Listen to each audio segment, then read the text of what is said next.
This Rotax Max Challenge South African Championship action from round 3 in Killarney is proudly brought to you by Rotax and their associate sponsors. Coming into this round, Yuri Swart looks like he might be the man to beat, and of course always goes well down here in Cape Town. Benjamin Hubbig right up there as well. Look out for Jason Kutsia and another local, Luke Herring, at the top end of the field. Round 3 of the championship, we over the hump. You won 3 out of 3 at Vereeniging and leading the championship. But this track tends to give some different. The Cape Townians love to defend their status at the circuit. Yeah, absolutely. I mean, they've been very, very quick in practice, and coming to this event, we knew that we were in for a very difficult fight against them. But we're absolutely up for the challenge. We haven't really started the weekend off too well. I've had a bit of a neck injury in practice, and haven't really done the amount of laps I would have liked to have done up until this point. But we're keen, we're ready for the fight, and we're looking forward to it. There's a couple of guys. Luke Herring probably being the first one, who's won here before. What is it about this circuit? What makes it so tricky? I don't know. I suppose the fast corners is really what makes it difficult. The mixture between the fast corners as well as the few slow corners that it has, and just the fact that generally the Joburg people find it quite tough down here because it is far away from home, and it's not really a track that we do a lot of mileage on during the year. We sort of had a good start to the year, but to be honest, haven't quite put the laps in, and do a lot of testing. But we've been struggling a little bit this weekend, and just can't seem to find the pace. And not just a little bit off, but substantially. But no matter what we've sort of tried, we're not quite there. But we're not going to give up. And tomorrow's race day, and hopefully we can come back fighting. This track is unlike any of the other circuits. It's got these long straights, the tight infield. What is the trick to the circuit? If I knew, I'd be fast. But generally I've actually been fast here in the past. But I just seem to be battling through the two medium left-right change of directions onto the back straight and onto the start-finish straight. And I think if you can get those good, then you're quick all the way down the straight, and that's where I'm battling, and you can see we're losing quite a lot of time, so we're going to work on that for tomorrow. On the Masters side, there's no real pressure. Morgado's won the African Open, he's got his ticket, so he's parked it. But I know how guys like you want the overall title. Yeah, obviously we're in the Masters category, but we want to win, outright. And there's no reason why we can't, but these youngsters have upped their game this year, and it's up to us to try and catch up now.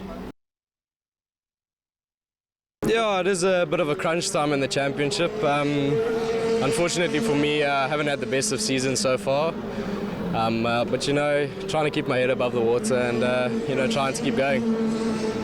Why? What is it? What changed? What is you've won 4 in a row? What's changed this season? I mean, everybody wants to beat, one every year, and for the last 4 seasons I've won.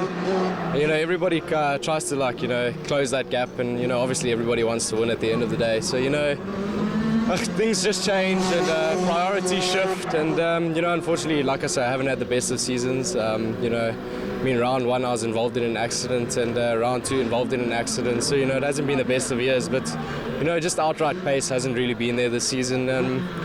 But like I say, trying to keep my head above water and just carry on pushing. Roman, for you, it's sort of a comeback. Last time out was in the shifter carts about 3-4 years ago. But for you, there's no real pressure. You're doing it because for fun. Yeah, I'm a little bit rusty. I've got a few sore ribs, but we're just obviously using it for some testing purposes, just to give the rest of the team some feedback. But I'm really enjoying it, and a big thank you to Bro Layards, South Africa. In terms of competitiveness, you last raced seriously at a junior level. You went and won a junior world championship. How competitive has it become, or is it still maintained that competitiveness? No, look, the level of competition is definitely higher. I feel like a bully amongst all these youngsters. Yeah, definitely I think, and it's not only worldwide, it's definitely in South Africa. If you look at the past championship South Africa's produced, the level of competition locally is very high. So if you're going to be strong locally, you'll be strong overseas as well.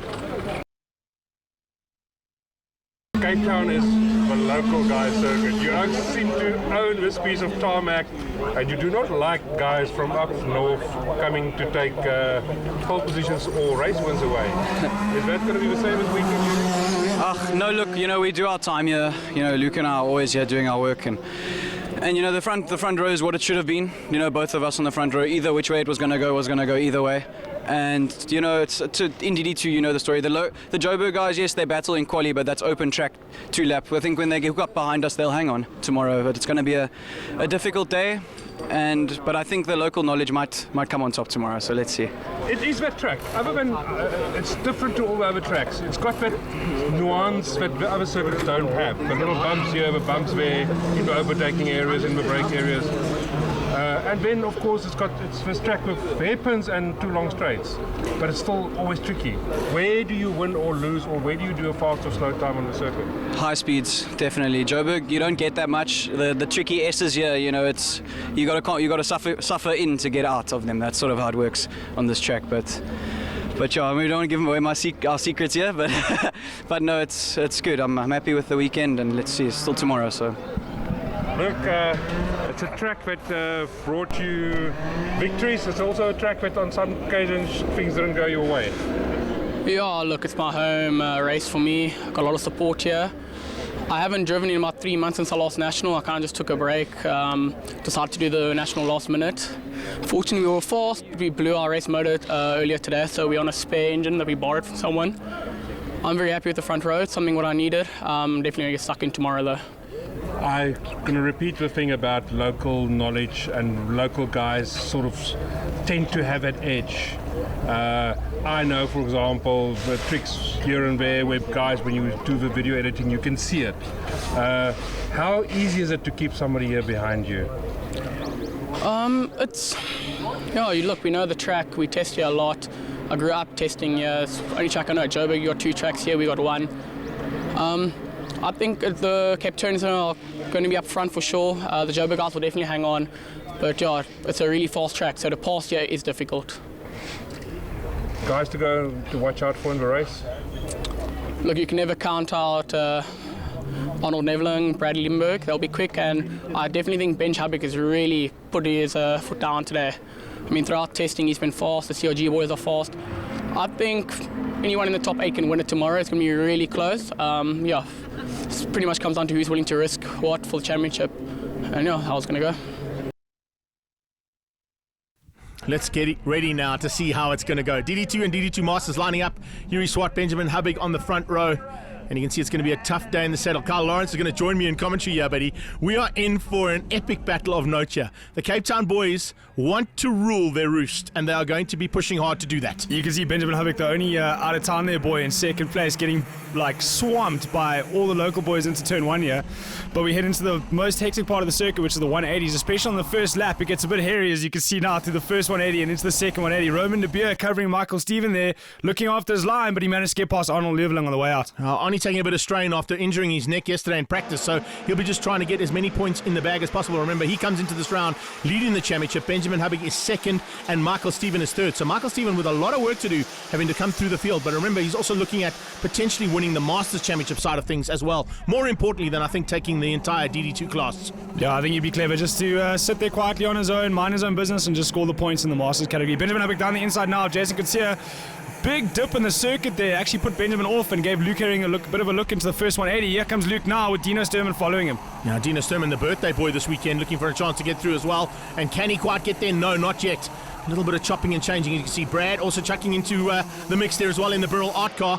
And look at Swat. Man, he is disappearing at the front end. They're going to have to work hard to try and catch Yuri. Yuri has just disappeared. He's opened about a 10-car length lead there, and now looking for a chance to possibly take this first victory and put it in the bag. Bit of chopping and changing, though. Look at how they're starting to get in amongst each other there just behind. And I think there's going to be a bit of fun now soon as we start to see a bit of maneuvering coming from the back end. John Thomas up there as well. Not quite what expected, but of course down here in Cape Town, it is expected. It's one of those karts that goes exceptionally well down here on the Cape Circuit. Yeah, Claudio Piazzamusso putting a lot of work into the CRG brand here in Cape Town.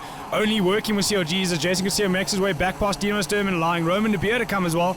Roman only doing this round. He hasn't done any of the other nationals this year, so doing a bit of R&D for the Burrell R team and seeing if they can get some momentum for next season. Good to see them that all that development is starting to pay off, though, because the front end, it's literally all the chassis, all the manufacturers, and all the team guys. The gap is definitely coming down, though. Luke Herring is putting in some really hot lap times and bringing along Habig and Liebenberg for the ride. And it's not too far off the front end, and you can see even closer now as they go down towards turn 1. This circuit's all about slipstream. If you're on your own, you lose up to 0.3, 0.5 of a second sometimes if you don't have a slip in front of you. So with these 4-5 karts behind him towing each other along, Yuri's going to be a sitting duck out there on his own. You can see the mid-pack battle there. Jonathan Peterson actually ahead of Michael Stephen. So DD2 Masters starting to heat up as well. And there's not really much in it there in that mid-pack. In fact, there's not much in it in these first 10 to 12 karts, buddy. Absolutely incredible stuff. But the heat is on now as Herring closes in. The Hurricane is coming. Yuri Swart, the boy with 9 lives. Has he got those 9 lives available for him today? As they come through to start another lap, Swart is under attack, and it's Herring right on his tail. There's Habig diving on the inside, and can Liebenberg keep him out? No. The Burrell loses out. Tony Kart squeezes through and gets up to 3rd place. So we've literally got all 4 manufacturers in the karting. Oh, what a move there. What a move from Herring. Diving on the inside, opened up the door, and unfortunately you don't do that with Luke Herring on your tail. Yuri Swart paying the price. Luke's been quick through the 180s all weekend, especially with that release on that Cosmic. He actually runs a very tighter line, a much tighter line compared to the rest, and it seems to be working out in his favor. Just backing it up there through the 180s, allowing Habik in. You can actually see Yuri looking back to see where Habik was. Luke very, very wily around the circuit. He knows it well, but there's no love lost between these two. Yeah, they're definitely going to be a little bit of fun and games now as they head down towards turn 1. Didn't quite dive out this time, tucked in behind. First 3 karts starting to pull a little bit of a gap now as they start to work together and not against each other. But that's going to change up in the very near future. I think Habig wants through. Remember, Habig wants... Habig what now. A move. Good move there from Benji. Using almost the identical overtaking maneuver to what he saw Luke Herring pull. And now, there's big trouble coming in the form of Dino Sturman. Dino Sturman just behind there looking to attack Yuri Swart. So it's basically a 5-way battle for the front end. Brad Liebenberg kind of sitting in no man's land right now, but it's not a bad place to be considering what's about to happen at the front end. It looks like it might get messy up there in front. Sturman and Yuri eager to get onto the back of Benji Habik, but Luke Herring seems to be pulling ever so slightly a gap, lap after lap on Benjamin. Look at that now. All of a sudden, it's Liebenberg back again. Jonathan Thomas just behind him. Further through this field, we're going to keep an eye out for the charge coming from the Masters. Yeah, still Peterson, but there is Michael Stephen. Michael Stephen has closed that gap down now, and I think Peterson could be in a bit of trouble. Stephen wants by. He's looking dangerous, looking for a way through. If he can find it, he's definitely going to pounce. Swart under attack. Look at that. That is fantastic stuff coming out of Dino Sturman. Dino Sturman looking to try and get through and spoil the day there for the CRG man. And, it is so close between these first 5 karts. Jonathan Thomas has closed that gap down. He's not quite there just yet. And then just behind, you can see Kutsia under attack there by the looks of things from Roman De Beer. Benjamin Habik closing slightly there on Luke Herring that lap, but the gap seems to be maintaining as Bradley Liebenberg trying to get onto the back of this fight with Sturman and Swart there. But through the 180s, he doesn't seem to have the pace that he did previously or early on in the race, and it's allowing Thompson to get close to him there. It's good to see this little battle starting to rage as well. Not quite what we expected. As I said, though, Jonathan Thomas down here in Cape Town is very quick, and as is all of the Cape Town-based drivers. They really love coming here to their home track and showing the rest of the country what they can do. The track is very bumpy, though, I've got to say. These guys are really having to fight out. And just take into account that, Arnold Neveling, who had a dominant round at the previous one, was hardly touched. He's nowhere near the front end of this field after injuring his neck on the bumps of Cape Town's kart circuit. Yeah, unfortunately, he only got the 1 session in on Friday and only got to do qualifying on Friday because of his injury. So he's struggling a bit now, hasn't got the kart right where he wants to, and also he must be in a great deal of pain. But this circuit, I was saying the other day on Facebook coming into this round, is that I think, in my personal opinion, one of the most technical and difficult circuits in the country. Yeah, but definitely shows that it can prove to be fantastic for the racing, because the racing is definitely living up to exactly what we expected here for this round of Rotax Max. And DD2 is particularly putting on a fantastic show. Nice to see another big field of DD2 and DD2 Master mix-up. And that's exactly what we expect to see heading into the final part of the season. And, of course, sorting things out for the World Finals. Yeah, it's always great to see so many manufacturers running up in the front as well, and no one seems to be getting away just yet. Benjamin could have an opportunity here into the second 180s on Luke, but he thinks better of it. Yeah, I think they were just having a look at one of the back markers who came into play there.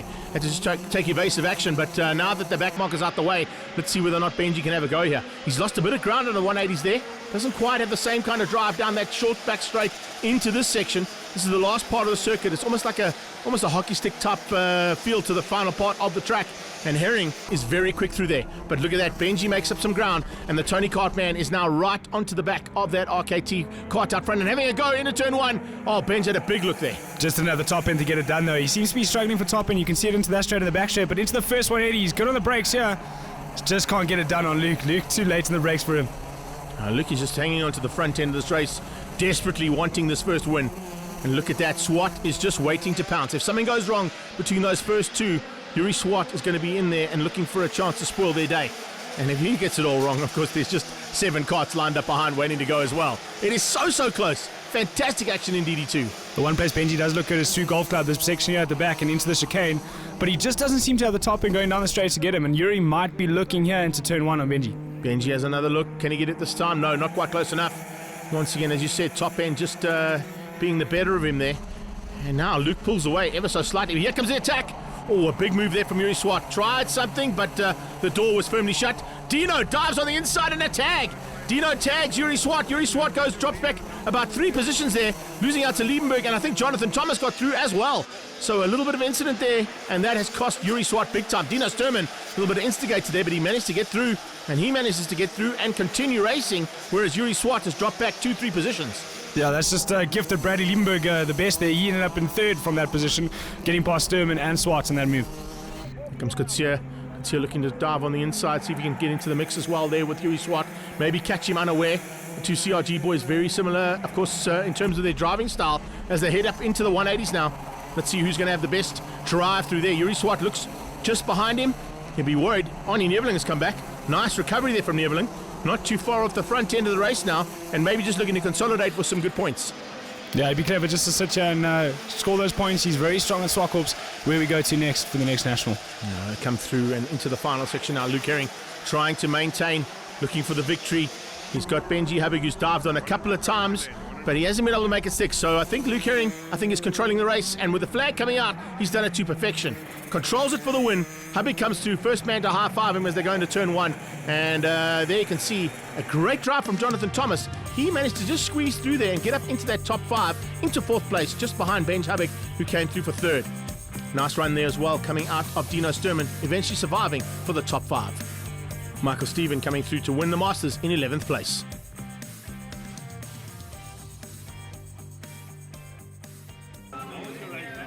No, it was awesome, eh? I didn't have the best qualifying yesterday. We popped our motor. And in all honesty, my season so far this year hasn't been up to standard. My team's been working really hard, my dad, the whole of RKT, and I just haven't performed. So I'm glad to finally get the win for them this season. It's been a long time coming for us, and I'm stoked with the win. So we just finished Heat 1 for the DD2 and DD2 Masters. We started second on the grid, and unfortunately we dropped to 3rd on the start of the race, but we came back to 2nd, and Luke and I managed to pull a little bit of a gap, and then strategy came into play. And right now mine's focusing on the championship and trying to score as many points as we can, so we kept it clean, and we managed to score 2nd now. No, it wasn't a bad race. I mean, started P9, so we always knew it was going to be a little bit of a tough prospect in the beginning of the race. Trying to get through turn 1 unscathed without getting any bumper penalties and some argy-bargy with other competitors. But then after that, when everything settled down, I just picked my passes and made my way through to the field. Got into P3, I think it was, sometime during the race. Not too sure. I had a little bit of an issue halfway through the race with snapping on the rear, but just scavenged off some other moves and managed to finish in P3 at the end of the race. Coming into heat number 2 now, Benjamin Hubig on pole position after setting a brand new lap record of a 40.827 lap in the first heat. Hubig is certainly on fire, and being on the front row now alongside Arnie Neveling could potentially put him into a race-winning position here. But look who's right on his tail. It's Herring, and Herring's got the drop down into turn number 1 as he goes on the inside of his teammate, squeezing out the charge coming from the CRG boys. But it's Hubig who leads things out. Tony Card out front, and side by side almost between Brad Liebenberg and Luke Herring as they came into the 180s for the first time. Kutsia's in there as well. So is Michael Steven. Michael Steven with a much better start this time, ahead of Peterson. And in fact, just on their tail, it's Roman de Beer. So a little bit of a change up in terms of how things finished up here in race number 1. But race 2, we're in for another great one. Oh, and he seems to have a bit of a slow start there heading into turn 1, and he just got eaten up into the 180s, dropping him down to 4th now, and actually losing a bit of ground to Bradley Limburg. But Yuri Swart looking hungry just behind him. Look at this little battle that's going to rage there as well. Michael Steven going defensive, Luke Herring going on the attack, as is Brad Liebenberg.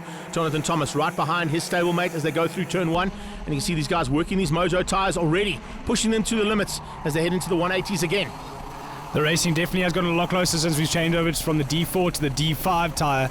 And it brings all the chassis brands a little bit closer together. The D4, a lot of brands struggled on them, but with the new D5, it seems to bring the whole field closer together. Yeah, great move there from everybody to get those new tyres in. And of course, Sebastian Boyd also looking to use the advantage of the tyres now. He wasn't quite in the mix in race number 1, but he's definitely in the mix now in the 777. Boydie up there looking for a chance. If he can find a way through, let's see if he can do that right now. He's just on the back of this pack that's led out of the stage. And you can see that third place literally starting to heat up now. Herring under attack. And a big move there from Arnie Neveling nearly paid off, but he's also had to go defensive. So going on the attack and on the defensive at the same time makes it very difficult for the driver. And opening up the door, there's Swart. Swart dives on the inside, gets through on Neveling. Neveling losing out there, and here comes Thomas. Thomas having a go as well. Both of the CRGs looking for a chance to get past on the championship leader. Something must happen there between either Liebenberg and Hubig and Herring, because Herring dropped from 2nd down to 3rd and lost a gap on the front boys there. He's now in the clutches of Yuri Swart, and here we go. Will this be a repeat of the race we had in race 1?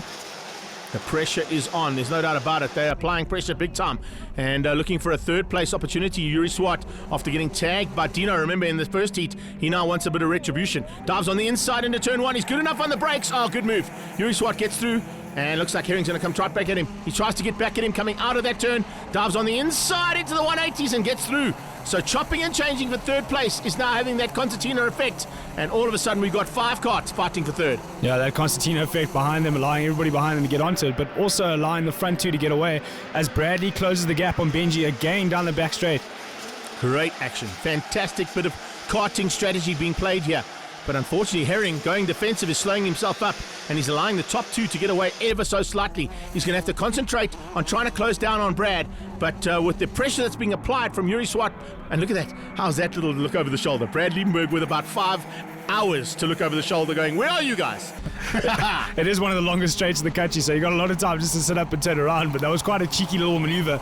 Come on guys, we're waiting for you here at the front, get onto us. Oh, look at this little fight out there. Oh, opportunistic driving from Boyd.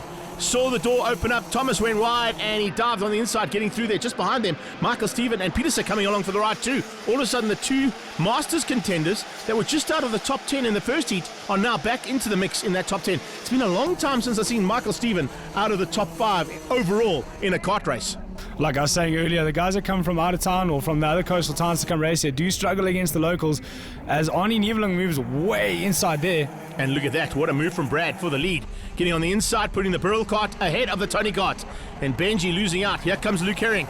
He's bringing Swart along. So our normal contender. What a dive. Oh, that's a Cape Town line if you ever saw one from Herring. And yes, Swart went with him. He knew that Benji was going to run wide there. The 2 of them taking the opportunity and maxing it out big time. And look at that defensive driving from Herring. He saw that Swart was coming along, and he just went on the inside to ensure that nobody came through on that inside line. Very strong there from Luke Herring, very clever driving. He knows this track like the back of his hand. These 2 kids have been racing against each other since the age of 5 on this circuit, so there isn't an inch of this track that they don't know. Now diving onto the inside now, Swart looks for the opportunity, gets through. Herring comes back. He loses a little bit of drive there, and it looks like Benji's going to try and have a go. No, he had a go, but Luke saw him coming, went defensive. So it's lost him a little bit of ground to this, the 3rd kart there of Yuri Swart, but he's fortunately been able to keep the rest at bay only just Only just. Wow. Incredible action there as they came out of the 180s. Strong race here for Dino Sturman. He's right on the back of the pack here, looking to fight for third place with Luke Herring and Yuri Swart. Yeah, he's got into the mix there, and a good little opportunity opened up for him through the 180s, which he took with open arms. So Dino now putting on the pressure and looking to close things down as they come through there. Oni Nevlin just maintaining. Remember, with that injury, I think he's just going to look to consolidate as many points as he can get today, realizing that he probably hasn't got the strength to fight at the front. Yeah, it's getting a bit messy up here in the front with these local boys chopping and changing and defending and diving into areas I've never seen passes made from that distance behind into a second 180, but maybe just hang 10 there, score the points, get them at Swakops. Boyd looking for a way now on Neveling. Neveling still on the back end of Dino Sturman as they come onto that back straight. And it looks like the battle is going to be for what is second place on track right now. Brad Liebenberg, I think, is going to be able to control from there, but if the fight continues between Herring and Swart, he's going to have an easy time of it. If they just work together for a little bit, they might be able to close down on the Burrell Art man up front. Luke seems quite comfortable settled in behind Yuri. Hasn't had a look for the last couple of laps, but I think he knows Benji's coming. Maybe he wants to bring Benji along. The three of them go at it side by side here into the 180s. Oh, if you run wide with Herring on your tail, you're going to pay the price. And it looks like Benji's going to have a go too. Oh, he had a big look. Didn't quite get there. Dino Sturman came along. That's why he had to back out of that one. Go defensive on Dino's move and keep Dino out. How do these guys realize how quick these guys are coming? I mean, he was literally going for the overtaking maneuver and next thing went defensive because he saw the car behind him doing the same kind of maneuver and managed to just pull it off there. Yeah, unbelievable how quick the reactions are of these kids. Doesn't seem to be a Praga up there in this group, so maybe I should go have a visit with him next season. That's a good idea, hey? I think you need to get those guys up there. Right, across the line and coming into the closing stages now, Brad Liebenberg looking to just maintain and get that win in the bag. He's just getting in the lap times. They're not quite the lap record times we saw from Benji in the first heat, and Benji can't get those lap records in because he's in such a big fight. Masters fight change up there. Peters has got through, and Michael Stephen has lost up some ground there to Jonathan Bisa. So the two of them still fighting hard, and of course they are just outside the top 10 now. So they've got some work to do to get back into that top 10 by the closing stages and by the checkered flag. Peters have found some pace here in this. Oh, someone's run wide. Sorry to jump. Oh no, it's just a back marker. Sorry to jump in there, Carl. But it looked like one of the top contenders there running wide. Unfortunately, just one of the back markers staying out of the way, and not a bad idea with this steam train coming through. Yeah, I'd be pretty nervous if I was one of these back markers getting shown blue flags. I'd probably just pull it in, actually, to be honest. Pretty good idea. I think you and I will just go for an early one. Right into the 180s again, and here we go. Dino Sturman applying the pressure, looking for a way through. Hasn't quite got there just yet. Oni Neveling right on his tail. So the two OTK boys are working together now to try and find a way past and get up to the front end. They're not going to catch Brad. Brad is just dominating. But it's because there's a fight for second, and it's such a hectic fight. Luke's pulled a small margin, though. Look at that. It's about a cart and a half length there. That might be enough just to get away from Yuri, but Yuri's not going to let that happen. He's going to come straight back at him as they head down the main straightaway. To break the toe in this circuit is so difficult. To just get that 3 car lengths away, so this toe no longer matters. But Luke seems to be coming onto Bradley thick and strong. I think he's going to look for a chance if he can. It'd be great to see Luke Herring take a double victory here. Potentially go for all 3 on the day. But he's got some work still to do to catch Brad as they come into the 180s again. Oh, look at that. Sebastian Boyd now applying pressure onto the back end of Oni Neveling and Sturman. 3 of them fighting hard. And I think there's going to be a good opportunity here for potential top 5 there for Boydie. If Boyd can keep it going, he's going to dive on the inside, has a look. No, Neveling sees him coming, shuts the door. It must be great for these kids to go and drive with a guy that they go and ask for advice for all the time. Race up right there with him. All right, so we're into the last part of this race, and particularly into, of course, starting the final lap as they come across the line now. Look how tight it is. All of a sudden, Brad Liebenberg's little race lead he had earlier on is no longer a factor because he's got 3 carts right on his tail. Benji Hubig, probably the most dangerous man at the moment because he's just put in a very hot lap time and goes around the outside of Yuri Swart. Can he get onto the inside of the second 180? He can. What a move from the Tony cart. Diving through there on the CRG man, and it looks like Yuri Swart trying to come back at him, gives him a little tap. Oh, it's getting real at the front end. Unbelievable move from Benji there to run around the outside. He goes defensive again, and he manages to hang on to it. One thing these boys have learned from going up into saloon cars is how to be defensive. Keeping the defensive lines very much closed all the time. Checkered flag coming out, and it is Brad Liebenberg. He's done a great job. Despite the last couple of laps and the massive pressure being applied there by Luke Herring, he wasn't able to find a way through. He'll come through for second place, but so far that'll put Luke Herring at the front end overall for the day. Let's see what's going to happen in this third and final heat. But there you go, confirmation. Brad Liebenberg from Herring. A great run there from Benji Hubig to keep out Yuri Swart, and Dino Sturman coming through there for the 5th place. Michael Stephen got into the top 10 and took the win in the Masters, but it was only just behind Jason Kutsia. So you waited quite a while for this one, eh? Yeah, no, it's been a while. Hopefully, you know, I can get another one in race 3. But you know, it was an interesting race. I had a fantastic start, got into P3, and then you know, just went hunting from there and managed to get Benj. I think it was about lap 7 halfway through the race, and then I saw somebody go up the inside of someone else into the second hairpin in the 180s, and then I looked back and I had a massive lead and then tried to maintain it from there. But obviously the slip here is big with the winds and the long straight, obviously. And you know, always chasing in DD2, you always manage to find that little bit extra that you need. But yeah, I managed to come home with the win, and you know, I'm over the moon about it. Long overdue for a win, so I think he was hungry for that. Yeah, look, hats off to him. I pushed everything I could to catch him. Caught him on the last lap, but by then it was a bit too late. He could defend it for the last lap. But yeah, hats off to him. He drove a phenomenal race. I saw he used your lines against you through the 180s. I know, I haven't actually found the way to get past my own lines yet. Yeah, but again, hats off to him. He's obviously studied it. And well, he pulled off phenomenally. I had no match for him there. Last lap, 20 laps to come. That's when those lines really start getting important. I haven't driven in about 3 months, and I'm low-key really tired right now. I don't know if I'm going to last the full 20, but we're going to definitely give it a go. Eh? Just when we Cape Townians thought they were going to have it all their own way this weekend, you've come and thrown a bit of a spanner, also helping Bradley to get to that win. Yeah, sort of in qualifying the top 7, there were 6 Cape Townians, so yeah, we knew we had our work cut out for us this weekend. We knew they would all be strong. So yeah, I'm glad we managed to throw a bit of a spanner in the works, and we're holding on to some good results, which is definitely helping our championship out. Bold move there on the last lap on Swart. Yeah, I took a risk. You know, it was 1 point in it, but you know, if you don't risk it, you're never going to know. So instead of regretting it, I went for it, and it just happened to pay off. Long 20-lap race coming up. Yeah, that's going to be quite tricky. You can already feel the arms, the body's a bit tired. But yeah, hopefully the adrenaline just keeps us going, and we'll see how it goes. Michael, the whole weekend you've been struggling. You're totally out of position from where we used to. Peter's in the first heat and in the second heat was showing you good pace. You couldn't catch him. Last lap, he slowed down. No, I think yeah, we've been struggling. It's no secret in that. But yeah, we're sort of there in the race, but just can't hang on. And I think it's just lack of seat time, you know, lack of time on the tyres. But yeah, we're fighting hard out there, and I've sort of made a bit of a mistake in the middle of the race when Peterson got past in a way and slowly caught the gap up. And I think the pressure got to him on the last lap. He defended into Golf Club, took the narrow line. I tried the inside early in the heat, but he blocked it, and I went wide and did the cutback, and yeah, bombed him into Golf Club. So at least something went well in the race. Points-wise, you know, you here, just you were Masters is your big worry. Morgado's not here, he's given it up because it's won the African Open. So Peter is the next guy to look out for. Yeah, you know, we want to win up front, you know, and we're quite a long way off that.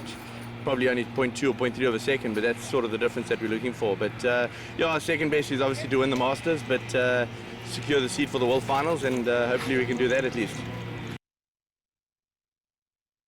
Third and final heat, Jason Kutsia alongside Benji Habig for the front row, Luke Herring and Roman De Beer on the second row. So now getting ready to go. This is going to be some fun and games. Who's going to have what it takes here to win out the third and final heat of DD2 and DD2 Masters combined? Good move there from De Beer as he dives on the inside, but it is Kutsia who leads things out. Coming through for third place, looks like already some pressure from Luke Herring, and Herring looking for a way past. Look at the start though from Benji Habig. Because of all the in-house fighting in the mid-pack behind him, he's getting away.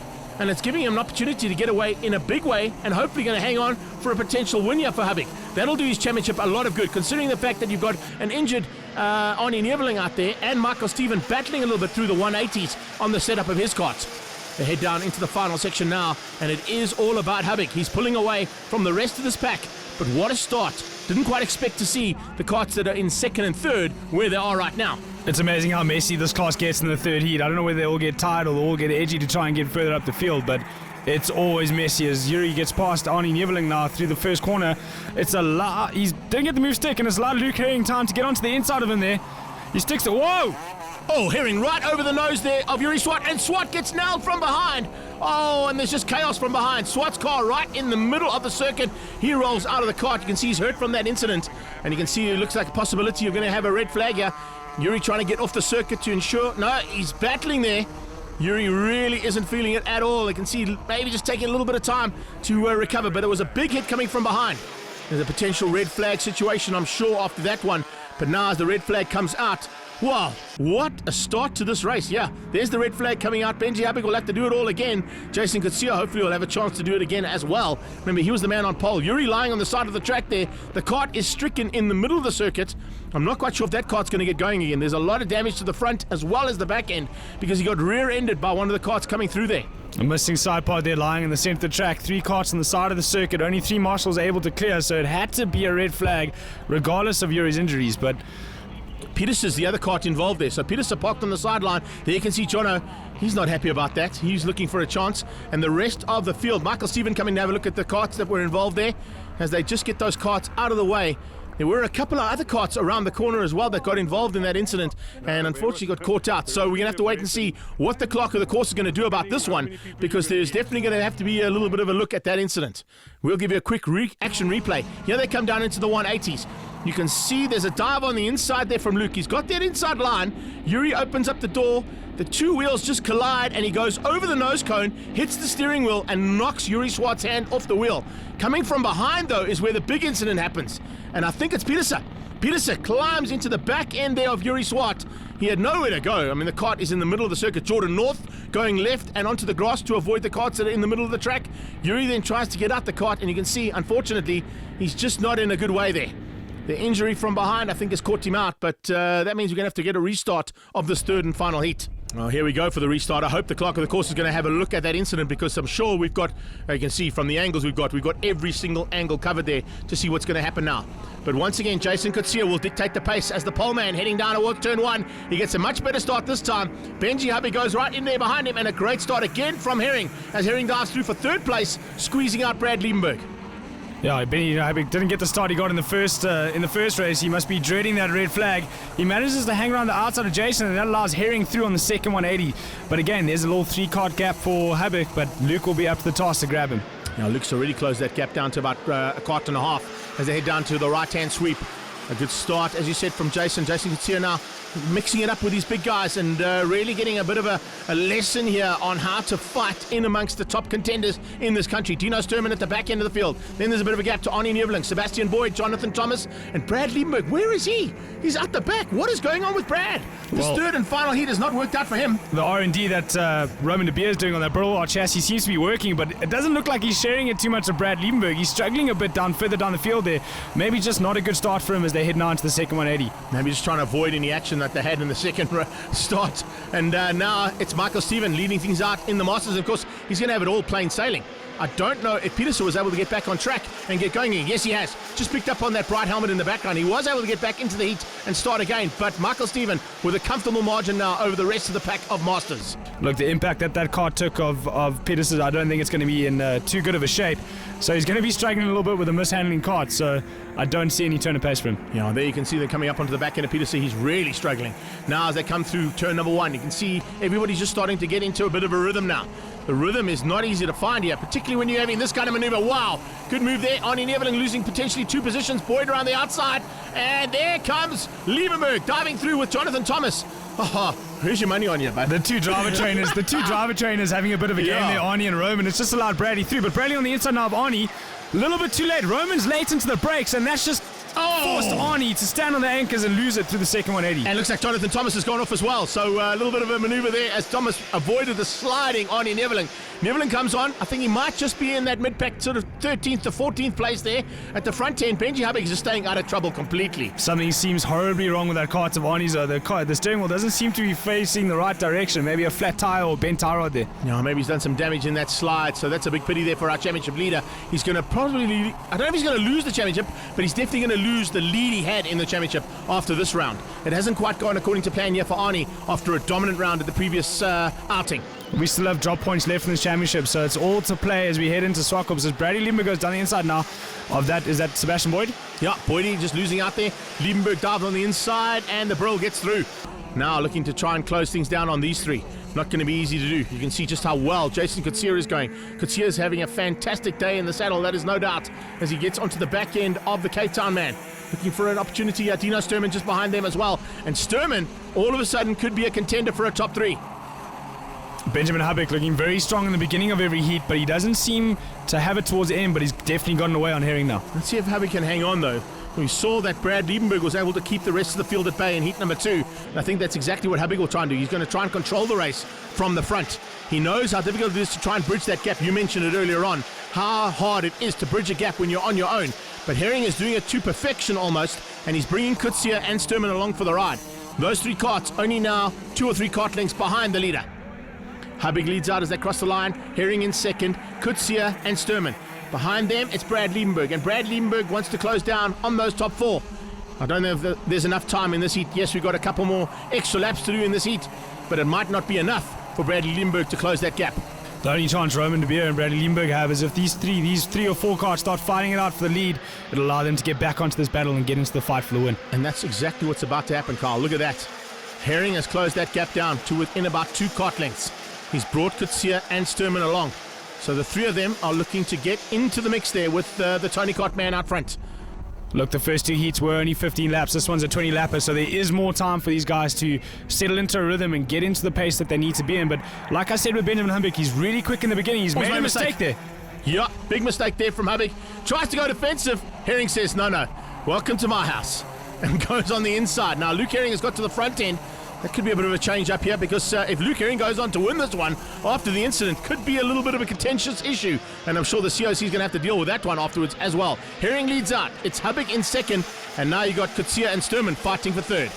You can see the gearbox kart experience of Luke Herring coming through there. He's able to run a much tighter line into the 180s and still get out better than the rest. And it's just giving him that little edge and stopping them from being able to have a look into the second 180. It's incredible how he gets that kart to just squeeze out of the 180s a little bit better than everybody else. It's one of the things that Michael Stephen was chatting to us about in between the heats, saying how hard it is to get those karts to work out of the 180s. You'll see here how narrow he runs between the first and the second 180. He runs almost middle of the track and he's still able to get out. And gets a drive, and that's important. Get that drive out of the 180s. Dino Sturman's looking to get the same kind of drive as his stablemate at the front end. The 2 Burls just behind, starting to close in as well. And it looks like they might have a chance here of closing in on this front gap. So the front end is closing up here in the last couple of laps, and you've got every single manufacturer and team in the mix. Anybody can take this win, Carl. Yeah, there's what's turning from 4-cart battle. He's going to turn into a 6-cart battle shortly. But what I did notice down the back straight is that nose cone of Bradley seems to be bouncing around a little bit. I wonder if he hasn't hit it in during all that infighting in the first opening few laps. We'll have to wait and see whether or not that's the case. But here we go into the 180s again, and it's Herring, Hubbeck, Coetzee, Sturman. Right on the tail come De Beer and Brad Liebenberg. The 2 of them have definitely closed that gap down. And the 2 Burl boys now looking to close things down. Boyd just behind them. Sebastian Boyd has lost a little bit of ground there to the 2 Burls, but he made it up on that last lap and now could potentially turn this 6-way into a 7-way battle for the lead. It amazes me at the stamina of Jason Coetzee running 2 classes, 20-lap race finals, and he's still able to hang on with the boys towards the end of these races. This is great for his fitness. He knows exactly what he needs to do. He's timed himself, he's paced himself, and he's now looking to even take the lead of this race and show the 2 boys out front that a little CRG might be up for a win here. The Extreme Karting team putting a lot of work in there with Jason to get him onto the pace of these OTKs. The OTKs have been strong here all weekend, although this is normally CRG's home ground. But Leroy Poulter putting in a lot of work there with Jason and getting him going. No, he's done a great job, and Jason Coetzee definitely loving and reveling in these conditions. As you said, he's had a busy run. Oh, yeah, that looks like Hubbeck. Hubbeck running wide. Yeah, he opens up the door, and thanks very much. Coetzee moves to second. Coetzee at the second. Sturman now looking to pounce on a little mistake there from Benji Hubbeck. And it looks like the 2 Burl boys have realized there's an opportunity. And if they can stay up there we go. De Beer on the inside, dives through. Sturman got caught out, and here comes Brad. Brad's going to look to get through on Dino as well. Luke getting away there, but he's catching onto a back marker. I wonder if this is going to bring him back into the pack as they head to the second 180. It looks like he's getting slowed down here as the pack catches onto him. It is Brad Liebenberg who's got through. So a bit of a change-up as both the Burls have finally found a way past. Herring now going defensive, keeping out Coetzee. Coetzee is certainly looking a little bit more dangerous than what Hubbeck was. Herring had it plain and simple there. And the sailing side of things, of course, is what happens down the road. But right now, the sailing is not what these guys are working for. The windy conditions here in Cape Town, the cool conditions are heating up here in terms of the race action on track. And here comes Habig back at Coetzee. Coetzee, wide line through turn one. Cuts back at Herring. Has he got the drive? No, Herring sees him coming. Shuts the door. Doesn't allow through. Round the outside comes De Beer. This is phenomenal DD2 action. Oh, around the outside of Benjamin Hupping into the second 180. I've never seen that done. That was a brilliant move from Roman De Beer. Roman De Beer showing Habig exactly how to get out of that 180 if you've got a different line and an opportunity like that, and it's paid off dramatically there for the Burl man. Roman De Beer showing up proper turn of pace, getting onto the back of Jason Coetzee. I wouldn't be surprised if he had him in this next lap. He's going to have a go, that's for sure. Look at turn number one, potentially for Brad Liebenberg to have a go at Benji as well. Here we go, out of the slipstream, pulls out, under braking, De Beer's on the inside, he's through up to second. Brad didn't quite get on the inside of Habig, but here into the 180s, will we see Brad have a go? No, he stays. Yes, he does. Oh, late maneuver there from Brad Liebenberg, diving through on Habig, and Habig loses out again. Benji Habig, from leading this race early on, has now dropped down to fifth. He's been running wide quite often throughout this race. So I don't know if he's having issues with his brakes or whatever it is to try and get that kart stopped. But every now and again, especially into hard braking maneuvers, hard braking corners, you see him start to struggle. Tino Sturman and Boyd now onto the back end of Habig. Habig could be in trouble yet again from another two karts. Is he going to have what it takes here with these last couple of laps coming to play? It's now Brad Liebenberg looking for opportunity to maybe make his way up and tuck in behind his teammate. He's not quite close enough yet on Coetzee. And Jason Coetzee is going to make it very difficult for the second barrel to get through as he tries to go and attack the first one. It looks like now Roman De Beer is getting his head down and trying to get onto the back of Luke Herring. But towards the later stage of the races, is he going to be doing that or playing the team game to try and get Brad Liebenberg up ahead of him? Try and back them up now. Let's see if De Beer does that. He looks back. He realizes, you can see Roman De Beer. Yeah, exactly what you said, Carl. Looking for opportunities to maybe back them up and allow Brad Liebenberg to close in. Remember, De Beer is doing the development on the chassis and doing a bit of driver training, where Brad Liebenberg is one of the championship contenders. So as much as he can, he's going to try and help out his Burrell Art teammate. The best place to do it now would be into these second 180s, these tighter corners, but he seems to have a big enough gap on Jason. It looks like he has got his head down and he's chasing after Luke Herring. I think he wants to get to Herring and then maybe just give him a bit of pressure and then maybe just make Luke Herring back them up. If he applies the pressure, Herring, of course, will go a little bit slower, and that whole concertina effect that we always talk about in karting will start to happen here in the closing stages. So we're into that final lap now. Herring looking for the opportunity. There you can see De Beer slowing down, trying to bring Coetzee into the mix, and by doing that, he's brought Brad Liebenberg along for the ride as well. Liebenberg trying to go around the outside. This is going to be a difficult maneuver. Can he pull it off? Look at that. De Beer goes on the inside, goes defensive, and opens up the door for Brad Liebenberg. Liebenberg dives on the inside of Coetzee. Perfectly done by Burrell Art. That was an absolute brilliant move from Roman. He even gave the little cheeky look at the carb to say there was something wrong, but there was definitely obvious what he was doing there. Yeah, playing the team game there. Roman De Beer opens up the door. Brad up in the second. Gifted second place now. Liebenberg into second place, and defensive driving coming out of De Beer as Habig goes on the attack. That was team game like I've never seen it. To perfection. All right, so Brad Liebenberg comes across for second place. It's Roman De Beer in third place, though. But as the championship points lie, and of course as the final round comes, Brady Liebenberg is not in the top two after getting a nose cone infringement, which means Roman De Beer takes second place ahead of Benji Habig, who takes the lead of the championship. And great to see Michael Stephen there in seventh place, taking another win, his best race of the day, and keeps the lead in the Masters Championship. Let's catch up with Luke. Yeah, definitely. It was definitely one for the books. Glad I could pull up the win. I thought Benji was getting away in the beginning when I was fighting with Jason. We luckily managed to catch him and get a sticker pass through. He half made a mistake, got a run on him. Worked for me and just maintained the lead. They were coming and going, it was getting really tight, but stoked to walk away the win. Yeah, we had a quite an interesting race. We had a start, and unfortunately the red flag came out with some of the karters injured, so had to get the bearings back and just put your head on and go again. But I struggled a bit in the first part of the race. I think we were a little bit low on tire pressures, but as soon as the kart came on, I could start hunt the front back down, and I just ran out of brakes towards the end. I experienced some brake problems in the last few laps, but all in all, not a bad day. But just a big thanks to Burrell Arts official racing team for this opportunity, and well done to all the competitors.